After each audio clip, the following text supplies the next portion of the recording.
NCERT मंथन कार्यक्रम में जेपीएससी प्रारंभिक और मुख्य परीक्षा की तैयारी करने वाले प्रतियोगी छात्र छात्राओं, टीजीटी और पीजीटी की तैयारी करने वाले प्रतियोगी छात्र छात्राओं का बहुत अभिनंदन है, बहुत स्वागत है। एक बार हम फिर से आप लोगों को बता दें, जो जेपीएससी मुख्य परीक्षा की तैयारी में बहुत गंभीरता के साथ लगे हुए हैं, वैसे छात्रों को हम एक बात कहना चाहेंगे कि सबसे महत्वपूर्ण चीज़ है बुनियाद बनाना। सबसे महत्वपूर्ण चीज़ है नींव मजबूत करना, और बुनियाद ठीक करने के लिए आपका पहला कदम एनसीईआरटी के एक एक लाइन को ठीक से समझना है। जैसे जो छात्र जेपीएससी मुख्य परीक्षा की तैयारी कर रहे हैं, उन छात्रों से 2 मिनट हम कुछ बातचीत करना चाहेंगे। आप पहले चीज़ों को समझें। जेपीएससी मुख्य परीक्षा के पाठ्यक्रम को जब आप देखेंगे तो उसमें इंडियन इकोनॉमिक्स का एक बड़ा पोर्शन है, जिसमें हम लोगों को गरीबी पढ़ना है, बेरोजगारी पढ़ना है, आधारभूत संरचनाओं के बारे में पढ़ना है, हम लोगों को नेशनल इनकम के बारे में पढ़ना है, हम लोगों को बैलेंस ऑफ पेमेंट के बारे में पढ़ना है, हम लोगों को बजट के बारे में पढ़ना है, और इसके जितने भी बुनियादी तथ्य हैं, इन सारे बुनियादी तथ्यों को अगर समझना है तो एनसीईआरटी को बहुत बारीकी के साथ समझना ही पड़ेगा। अभी एनसीईआरटी मंथन कार्यक्रम जैसे ही हम समाप्त करेंगे, जेपीएससी मुख्य परीक्षा के पाठ्यक्रम को केंद्रित करते हुए जो सब्जेक्टिव प्रश्न हैं, उन सब्जेक्टिव प्रश्नों पर हम आएंगे। चलिए बिना समय बर्बाद किए 11वीं एनसीईआरटी का दूसरे चैप्टर, जिस पर हम लोग चर्चा भी कर रहे थे, भारतीय अर्थव्यवस्था 1950 से 1990, जिसमें उद्योग और व्यापार हम लोग टॉपिक देख रहे थे, इससे कुछ चुनिंदा ऑब्जेक्टिव प्रश्नों को हम लोग सुमन अभी देखेंगे और उन प्रश्नों को बहुत विस्तार से समझने का प्रयास करेंगे। ठीक है, देखो हमारे ऑब्जेक्टिव प्रश्नों के समझाने का जो तरीका होता है, वो सिर्फ तथ्यों को रटवाना नहीं होता है। आप सिर्फ तथ्यों को रट जाएं, ये जरूरी नहीं है। आप तथ्यों को समझें, तथ्यों की एक समझ विकसित हो, ये हमारा प्रयास होगा। चलिए पहला प्रश्न है और बड़ा महत्वपूर्ण प्रश्न है, भारत में उद्यमों हेतु लाइसेंसिंग प्रणाली का आधार था। प्रश्न है, भारत में उद्यमों हेतु लाइसेंसिंग प्रणाली का आधार था। हम ऑप्शन दे रहे हैं, औद्योगिक नीति प्रस्ताव 1948, ऑप्शन बी है औद्योगिक नीति प्रस्ताव 1956, ऑप्शन सी है समाजवादी नमूने पैटर्न के समाज की स्थापना का कांग्रेस पार्टी का प्रस्ताव, और ऑप्शन डी है उद्योग अधिनियम 1951। देखो एक बात समझना, भारत में औद्योगिक विकास करने के लिए लाइसेंसिंग सिस्टम को एक लंबे समय तक अपनाया गया। लाइसेंसिंग सिस्टम था क्या, या लाइसेंसिंग सिस्टम है क्या? क्योंकि लाइसेंसिंग सिस्टम आज भी बना हुआ है, पूरी तरह से लाइसेंसिंग प्रणाली को नकारा आज भी नहीं गया है। तो ये लाइसेंसिंग प्रणाली है क्या, पहले ये समझना होगा कि लाइसेंसिंग प्रणाली का मतलब है कि कोई भी उद्यमी, कोई भी उद्योगपति जब उद्योग खोलना चाहता है तो उसको लाइसेंस लेना पड़ता है। लाइसेंस को आप कह सकते आज्ञा पत्र, ठीक है, अनुमति पत्र। तो कोई भी उद्योग अगर स्थापित करना चाहता है तो उसको लाइसेंस लेना पड़ता है। अगर अपने उद्योग का वह विस्तार करना चाहता है तब भी उसको लाइसेंस की जरूरत होती है। और अगर अपने उद्योग का स्थान बदलना चाहता है, एक स्थान से बदल के उद्योग को दूसरे जगह अगर ले जाना चाहता है, तब भी उसको लाइसेंस की आवश्यकता पड़ती है। ठीक, और लाइसेंसिंग प्रणाली भारत में अपनाया गया, इसके लिए एक अधिनियम बना था, और वो अधिनियम 1951 में बना था। ठीक है, उद्योग अधिनियम 1951 में बना। इसको हम लोग कहते हैं, इस अधिनियम को industrial development and regulation act. ठीक, कौन सा एक्ट कहते हैं? Industrial development and regulation act, औद्योगिक विकास और नियामक एक्ट। मतलब रेगुलेशन का मतलब होता है नियंत्रण। ठीक है, तो industrial development and regulation act बना 1951 में। ठीक है, कब बना? 1951 में बना। ठीक है, हम लोग अभी जो चर्चा किए कि लाइसेंसिंग व्यवस्था था क्या, तो लाइसेंसिंग व्यवस्था का मतलब हम लोग देखें कि नया उद्योग स्थापित करने के लिए, एक उद्योग के क्षमता का विकास करने के लिए और एक स्थान से दूसरे जगह में उद्योग को ले जाने के लिए लाइसेंस की जरूरत को महसूस किया जाता है। ठीक, तो फिर तुम्हारे मन में एक सवाल उठ सकता है कि लाइसेंसिंग प्रणाली 1951 में क्यों लाया गया। 1951 में लाइसेंसिंग प्रणाली जो लाया गया था उसका मकसद था कि इस देश में अंग्रेज आए थे, फ्रांसीसी आए थे, डच आए थे, सभी लोग व्यापारी बन के आए नहीं, लेकिन भारत के कमजोर आर्थिक नीतियों का लाभ उठा करके ये भारत के स्वामी बन गए, मालिक बन गए। तो यही कारण था कि जो विदेशी कंपनियां थी या जो निजी क्षेत्र की जो कंपनियां थी, उन कंपनियों पर नियंत्रण करने के लिए लाइसेंसिंग व्यवस्था की बात की गई थी। और ये कब आया था? 1951 में। उद्योग अधिनियम 1951 में बना था।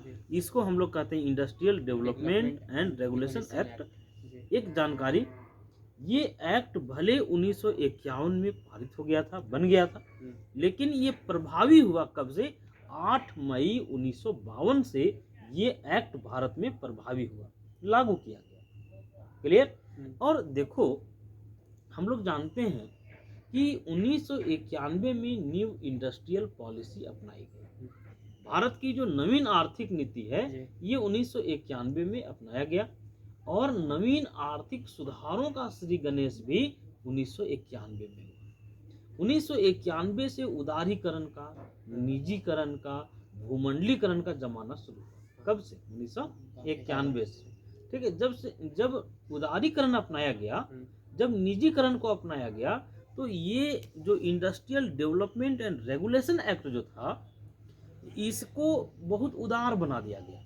मतलब अब ये कहा गया कि बहुत सारे उद्योगों को लाइसेंसिंग के परिधि से बाहर कर दिया गया, मतलब उनको लाइसेंस लेने की जरूरत नहीं था। 1991 में जो इंडस्ट्रियल पॉलिसी बना, उसमें लाइसेंसिंग व्यवस्था को बहुत उदार बनाया गया। और एक बात जान लो, अगर आज के संदर्भ में बात किया जाए तो वर्तमान समय में इस अधिनियम के तहत, जो 1951 में जो अधिनियम आया, इस अधिनियम के तहत अभी मात्र 4 उद्योगों को ही लाइसेंस लेना जरूरी है। ठीक, तो बहुत सारा हम लोग जानकारी यहाँ एक दूसरे के साथ साझा कर लिए। हम लोग पहले तो ये समझे कि लाइसेंसिंग व्यवस्था क्यों आया, फिर हम लोग देखे कि लाइसेंसिंग व्यवस्था का आधार क्या था, तो उद्योग अधिनियम 1951 या industrial development and regulation act 1951, 8 मई 1952 से ये प्रभावी हो गया। ठीक, और इस अधिनियम के तहत आज के समय में मात्र 4 उद्योगों को ही लाइसेंस लेने की जरूरत है। ठीक, चलो दूसरे प्रश्न पर हम लोग आते हैं। दूसरा प्रश्न है, वर्तमान में कितने उद्योगों को औद्योगिक लाइसेंस लेना अनिवार्य है? 4। अभी तुरंत हम लोग चर्चा किए थे कि वर्तमान में 4 उद्योग हैं जिनको औद्योगिक लाइसेंस लेने की जरूरत है। ठीक, लेकिन देखो, प्रतियोगी परीक्षाओं में जो प्रश्न होते हैं बहुत बारीक प्रश्न होते हैं। ठीक है, और जो ये चर्चा है, इस चर्चा का मकसद ये है कि हम प्रतियोगी छात्रों का नज़र वहाँ ले जा सकें कि किस तरह से आखिर प्रश्नों का स्तर रहता है।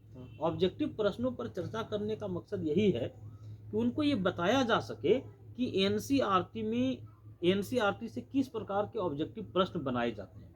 ठीक है, और जब प्रश्नों का संग्रह तैयार किया जाता है, तो प्रश्नों का संग्रह तैयार करते समय प्रतियोगी परीक्षाओं में जो प्रश्न पूछे गए हैं इस टॉपिक से, उसको भी हम शामिल करने का प्रयास करते हैं। चलो, ये थोड़ा सा जान लेने की जरूरत है कि वे कौन से उद्योग हैं जिनको आज लाइसेंस लेने की आवश्यकता है। 4 उद्योग हैं, ये तो हम लोग देख लिए, लेकिन वो कौन कौन से हैं वो जानो।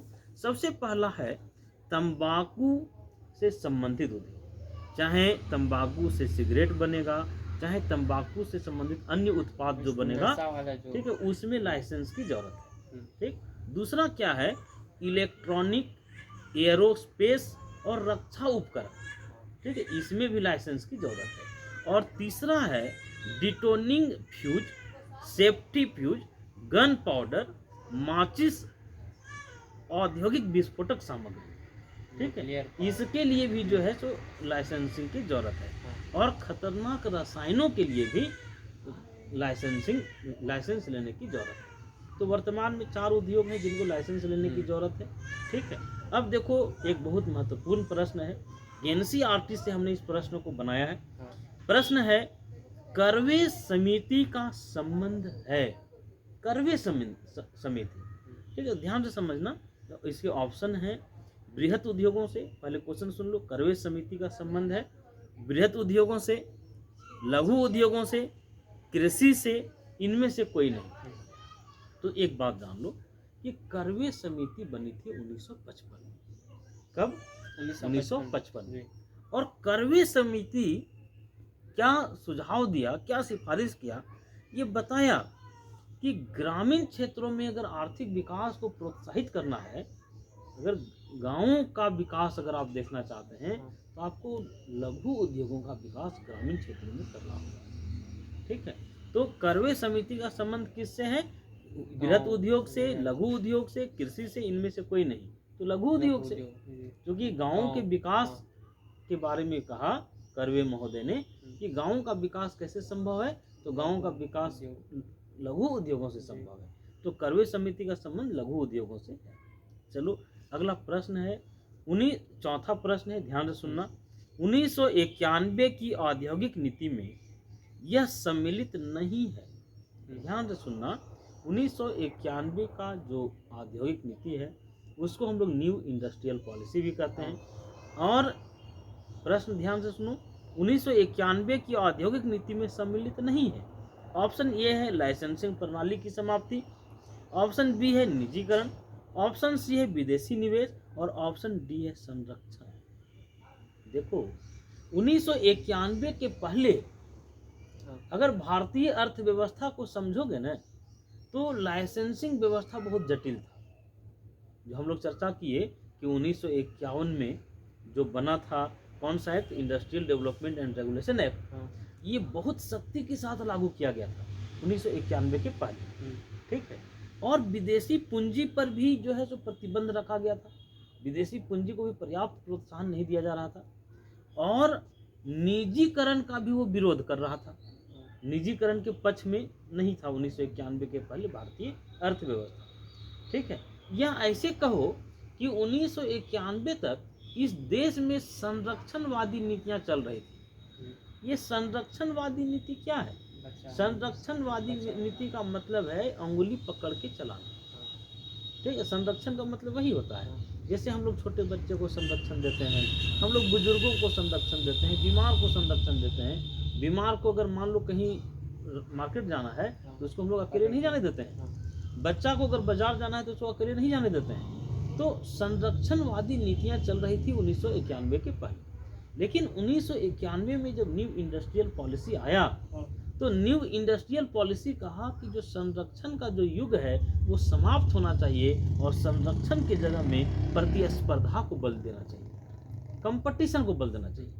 ठीक है, वैश्विक प्रतिस्पर्धा का अगर सामना करना है, दुनिया के अर्थव्यवस्थाओं का अगर सामना करना है, उनके साथ कदम से कदम मिला करके चलना है, तो संरक्षण की नीति से हम लोगों को बाहर निकलना होगा।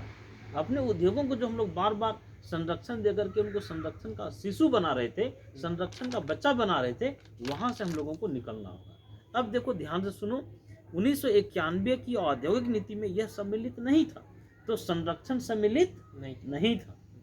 क्लियर? तो इसका सही उत्तर हो जाएगा संरक्षण। अब चलो हम लोग 5वें प्रश्न पर आए।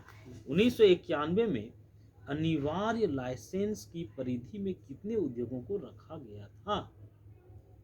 तो एक बात जान लो, 1991 की नवीन औद्योगिक नीति जब बनी थी, उसमें 18 उद्योग ऐसे थे जिनको लाइसेंस लेने की आवश्यकता थी, जिनको लाइसेंस लेना पड़ता, उद्योग स्थापित करने के लिए, उद्योगों का विकास करने के लिए, उद्योगों का स्थान परिवर्तन करने के लिए उनको लाइसेंस की जरूरत पड़ता है। कितने उद्योग? 18। कब? 1991 में। लेकिन धीरे धीरे इस 18 को घटाया गया। ठीक है, और अभी हम लोग चर्चा किए कि 4 बच गए इसमें। ठीक, तो 1991 में अनिवार्य लाइसेंसिंग के परिधि में 18 उद्योगों को रखा गया था। ठीक, अब चलो अगला प्रश्न है, वह कौन सा वित्तीय वर्ष है जिसमें सार्वजनिक उद्यमों में विनिवेश प्रारंभ हुआ? विनिवेश प्रारंभ हुआ, डिसइन्वेस्टमेंट शुरू हुआ। तो देखो सिर्फ रटना नहीं है, हम लोगों को तो ये समझना होगा कि डिसइन्वेस्टमेंट क्या है। डिसइन्वेस्टमेंट की जरूरत क्यों महसूस किया गया? डिसइन्वेस्टमेंट या विनिवेश का मतलब ये हुआ, डिसइन्वेस्टमेंट का मतलब ये होता है कि जैसे मान लो सार्वजनिक उद्यम या कोई भी सरकारी कंपनी, सार्वजनिक उद्यम मतलब सरकारी कंपनी, अगर कोई सार्वजनिक उद्यम जो है वो लंबे समय तक घाटा दे रहा है, नहीं लंबे समय तक वो घाटा देते जा रहा है जी, तो अगर वैसे उद्योग को सरकार चलाते रहेगी तो बताओ कि सरकार के लिए वो बोझ होगा कि नहीं? तो सरकार क्या की, जो लगातार लंबे समय से जो उद्योग सरकार को नुकसान पहुंचा रहा था वहाँ डिसइन्वेस्टमेंट शुरू कर दी। डिसइन्वेस्टमेंट का मतलब है कि उस उद्योग को निजी उद्योगपति के पास बेच दी। क्लियर? डिसइन्वेस्टमेंट का मतलब क्या है कि जो घाटा दे रहा था उसको निजी उद्यमियों के पास बेच देना, ये डिसइन्वेस्टमेंट है। तो डिसइन्वेस्टमेंट की शुरुआत कब से हुआ? तो 1991-92 से। ठीक, प्रश्न था वह कौन सा वित्तीय वर्ष है जिससे सार्वजनिक उद्यमों में विनिवेश प्रारंभ हुआ? तो विनिवेश या डिसइन्वेस्टमेंट का मतलब समझ गए कि घाटा में चलने वाले उद्यम को निजी उद्यमियों के पास बेच देना। ठीक, ये डिसइन्वेस्टमेंट है। तो वह कौन सा साल था? 1990-91 था, 1991-92 था, 1992-93 था, 1993-94 था। तो ऑप्शन बी 1991-92। क्लियर? हम लोग 6 प्रश्न देख चुके हैं। 7वां प्रश्न सुनना, वर्तमान में कितने उद्योगों को सार्वजनिक क्षेत्र के लिए आरक्षित रखा गया है? देखो एक बात जानो, 1991 की जो इंडस्ट्रियल पॉलिसी है जिसको हम लोग न्यू इंडस्ट्रियल पॉलिसी कहते हैं, हम लोग अभी चर्चा किए थे कि ये इंडस्ट्रियल पॉलिसी निजीकरण का पक्षधर है। ठीक है, जैसे जब हम लोग चर्चा की शुरुआत किए थे तो इस बात से किए थे कि भारत मिश्रित अर्थव्यवस्था है। तो मिश्रित अर्थव्यवस्था अगर भारत है तो इसकी बुनियाद कहाँ रखी गई थी? तो इसकी बुनियाद रखी गई थी भारत की प्रथम औद्योगिक नीति में। ठीक, लेकिन 1991 की नीति आते आते अगर भारतीय अर्थव्यवस्था के संदर्भ में ये बात कहा जाए कि आज भारत कहने के लिए मिश्रित अर्थव्यवस्था है, ये पूंजीवाद की ओर आगे बढ़ गया है, ये निजीकरण की ओर आगे बढ़ गया है, ये गलत नहीं होगा। 1991 की इंडस्ट्रियल पॉलिसी को देखोगे, मनमोहन सिंह उस समय वित्त मंत्री थे, नरसिम्हा राव प्रधानमंत्री थे, उस समय ये इंडस्ट्रियल पॉलिसी आया था। तो इस इंडस्ट्रियल पॉलिसी में धीरे धीरे भारतीय अर्थव्यवस्था को निजीकरण की ओर बढ़ा दिया गया। ठीक है, अब सार्वजनिक क्षेत्र की जो भूमिका है उसको बहुत संकुचित कर दिया गया, उसको बहुत लिमिटेड कर दिया गया। अभी की स्थिति ये है कि सार्वजनिक क्षेत्र के लिए मात्र 2 उद्योग आरक्षित है, जहां सिर्फ सरकार उद्योग स्थापित कर सकती है। वैसे कितने उद्योग बच गए? 2। एक है परमाणु ऊर्जा और दूसरा है रेलवे। लेकिन हम लोग जानते हैं कि रेलवे का भी बहुत सारा ऐसा चीज है जिसका निजीकरण कर दिया गया। रेलवे का संचालन सार्वजनिक क्षेत्र में है, लेकिन जैसे विद्युतीकरण है और भी बहुत सारी चीजें हैं जो निजी हाथों में दे दिया गया। तो हम लोग देख लिए वर्तमान में कितने उद्योग हैं जो सार्वजनिक क्षेत्र के लिए आरक्षित हैं? तो 2 हैं। कौन कौन? परमाणु ऊर्जा और एक रेलवे। अब चलो 8वां प्रश्न, जितने भी प्रतियोगी छात्र हैं जो वीडियो क्लास के माध्यम से सुन रहे हैं, वैसे छात्रों को हम बताना चाहेंगे समितियों से बहुत सारे सवाल रहे हैं और कई बार सवाल रहे हैं। जैसे एक प्रश्न है, ध्यान से सुनना, प्रश्न है नायक समिति का संबंध है, नायक समिति का संबंध है। ऑप्शन सुनो, कुटीर उद्योग से, लघु उद्योग से, भारी उद्योग से, उपयुक्त में से सभी। ये प्रश्न झारखंड पीसीएस में 2003 में पूछा गया। नायक समिति का संबंध लघु उद्योगों से। ठीक, नायक समिति का संबंध किससे है? लघु उद्योग से। तो एक बात जानो कि सरकार लघु उद्योग जो बीमार हो रहे हैं, जो रुग्णता का मतलब होता है बीमार होना, ठीक है, लघु उद्योगों के वित्त संबंधित समस्या और वो जो बीमार हो रहे हैं, इन समस्याओं का मूल्यांकन करने के लिए एक समिति बनाई थी, नायक समिति। और ये समिति अपना रिपोर्ट सितंबर 1992 में प्रस्तुत की। क्लियर? तो नायक समिति का संबंध किससे है? लघु उद्योग से। ये अपना रिपोर्ट कब दी? तो सितंबर 1992 में दी। ठीक, और लघु उद्योगों को वित्त और रुग्णता संबंधित समस्याओं का मूल्यांकन करने के लिए ये समिति बनी थी। ठीक, रुग्णता का मतलब होता है बीमार होना। ठीक, चलो अगला प्रश्न है 9वां प्रश्न, मीरा सेठ समिति का संबंध किससे था? मीरा सेठ समिति का संबंध किससे था? तो एक बात जान लो कि जो मीरा सेठ समिति है इसका संबंध हथकरघा क्षेत्र के विकास से था। किससे था? हथकरघा क्षेत्र के विकास से। और एक बात जान लो, 1997 में मीरा सेठ समिति जो है अपनी सिफारिश केंद्रीय कपड़ा मंत्रालय को दिया। क्लियर? तो मीरा सेठ समिति का संबंध हथकरघा से, नायक समिति का संबंध लघु उद्योगों से। अब एक प्रश्न है, ध्यान से सुनना। प्रश्न यह है कि सत्यम समिति का संबंध किससे है? हम लोग अभी देखो 4 समितियों की बात की। करवे समिति लघु उद्योग 1955 में, ठीक, नायक समिति लघु उद्योग से, मीरा सेठ समिति हथकरघा से, और सत्यम समिति का संबंध किससे है? तो जान लो, सत्यम समिति का गठन हुआ था वस्त्र उद्योग या कपड़ा उद्योग में सुधार के लिए। क्लियर? सत्यम समिति का संबंध किससे है? तो वस्त्र उद्योग के सुधार के लिए, ठीक है, या कपड़ा उद्योग के सुधार से। तो हम लोग आज 10 प्रश्नों को देखें।